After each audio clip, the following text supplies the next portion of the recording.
Halo semuanya, perkenalkan nama saya Sarvina Mahjada Rusdah dengan NIM 4524091291.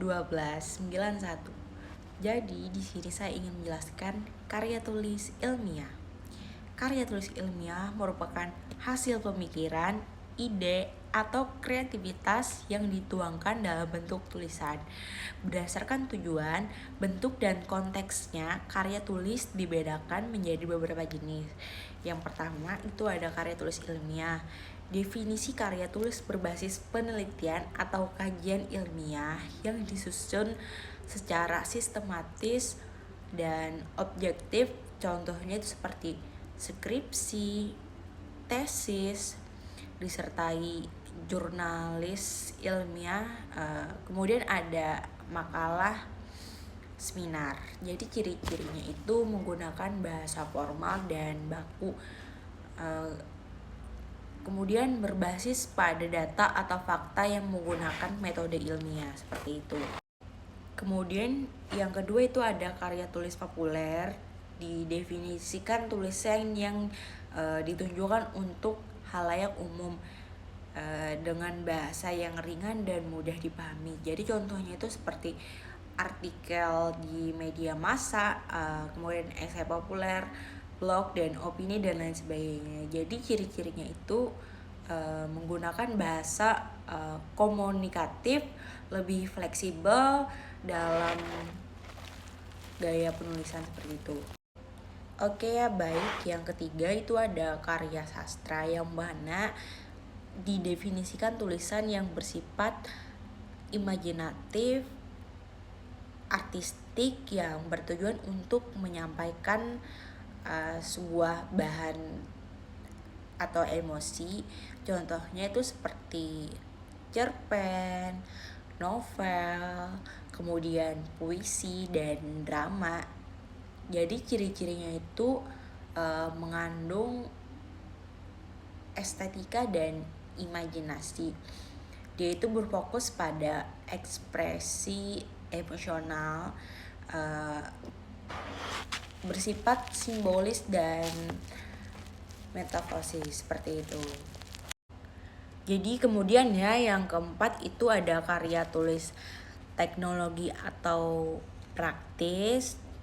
Jadi didefinisikan itu tulisan yang berisi panduan atau petunjuk teknis untuk aplikasi praktis. Jadi untuk contohnya itu manual pengguna, laporan teknik, modul penelitian, dan ada panduan kerja juga.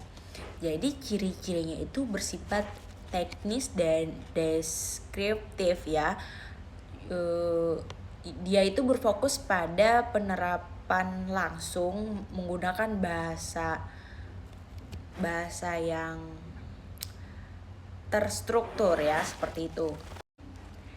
Yang kelima itu ya kerja tulis sejarah atau dokumentasi. Itu didefinisikan tulisan yang mendokumentasikan peristiwa, kejadian atau fenomena tertentu. Jadi contohnya itu seperti biografi, kemudian kronik, ada juga laporan perjalanan. Jadi untuk ciri-cirinya itu berbasis pada fakta sejarah. Bisa nggak sih kerja tulisan sejarah itu ada di museum? Bisa jadi ya. Memuat detail kronologis, terkadang bersifat naratif. Kemudian yang terakhir, yang keenam itu ada karya tulis bisnis, yang mana itu didefinisikan tulisan yang mengandung kegiatan bisnis seperti laporan keuangan, kemudian ada proposal bisnis atau analis pasar, Jadi contohnya itu ada proposal usaha, laporan tahunan, presentasi bisnis ya. Jadi untuk ciri-cirinya itu karya tulis bisnis bersifat formal dan profesional ya, itu sangat diutamakan sekali formal dan profesional. Jadi untuk karya tulis bisnis itu berfokus pada data dan analisis terkait dengan bisnis yang mana ia itu menggunakan bahasa dan yang lebih jelas dan spesifik ya, seperti itu, sangat bagus sekali.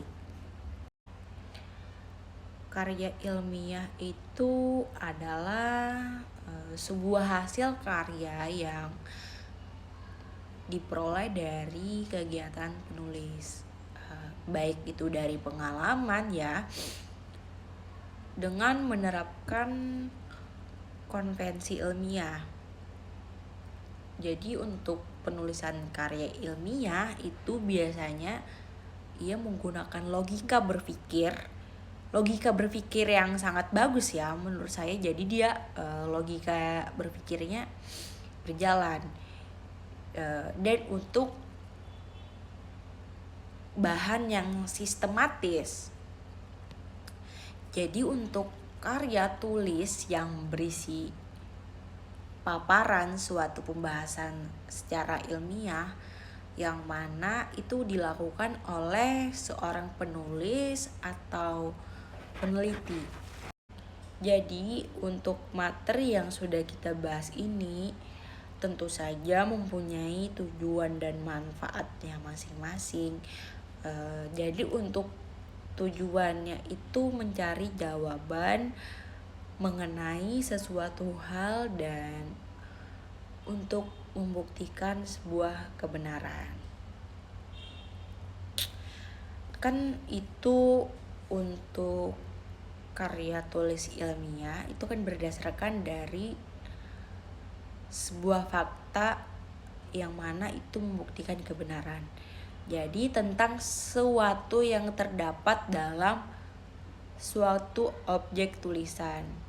Jadi untuk manfaatnya itu dapat dijadikan acuan atau referensi berbagai perkembangan ilmu pengetahuan yang ada. Seperti apa sih acuan atau referensi?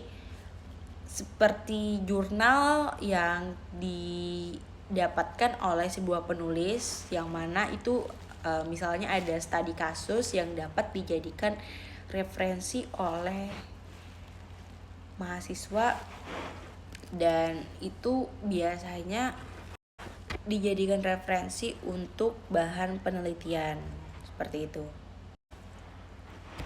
Jadi menyampaikan sebuah gagasan dan fakta guna meyakinkan, mendidik, serta menawarkan solusi dari suatu permasalahan. Untuk manfaatnya itu mempengaruhi, mendidik, serta memberitahu, meyakinkan atau menghibur si pembaca. Jadi memang selayaknya ya tulisan atau karya-karya ilmiah itu mengangkat berita-berita baru yang memang belum pernah ditulis oleh penulis sebelumnya. Jadi dia ada mencari tentang seperti studi-studi kasus, hal-hal baru, menulis artikel-artikel baru yang mana seperti berita yang terus update ya di masa kini.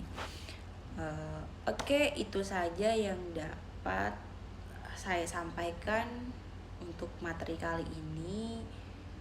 Saya Sarvina Mahajitra Rusda, pamit undur diri. Bye-bye. Terima kasih yang sudah menonton. Jangan lupa like, comment, and subscribe.